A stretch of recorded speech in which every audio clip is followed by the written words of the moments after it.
Random things you learned in your Michelin Star Kitchen. This is how you get 4 different garnishes from a head of celery.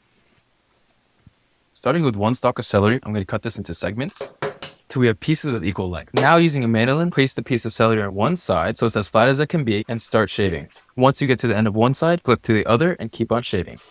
You should aim for a thickness we can see through the celery and it's able to curl a little bit on its own, but isn't so thin that it's floppy. Once you have your shavers, give them a quick curl and then keep them in ice cold water. The next cut we're going to do is a diamond, cutting into segments. Depending on the thickness of the piece, you can cut this in half.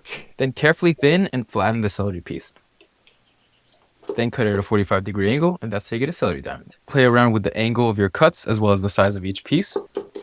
And you can also trim the top so you don't get the fibrous parts. Another way you can cut this stalk of celery for garnish, when you have these smaller stalks of celery, cutting at a 45-degree angle or bias closer to yourself will give you this odd sort of shape which we call treks because they remind us of the Star Trek logo. Last but not least, if you break into the center of your head of celery, you'll find this core with all of these celery leaves. These yellow celery leaves are the ones you want to go for instead of the green ones because the yellow ones haven't been exposed to a lot of sunlight, which means they haven't built up a lot of chlorophyll, making them sweeter and less bitter than the green ones. And that's how you make 4 different garnishes from a stalk of celery.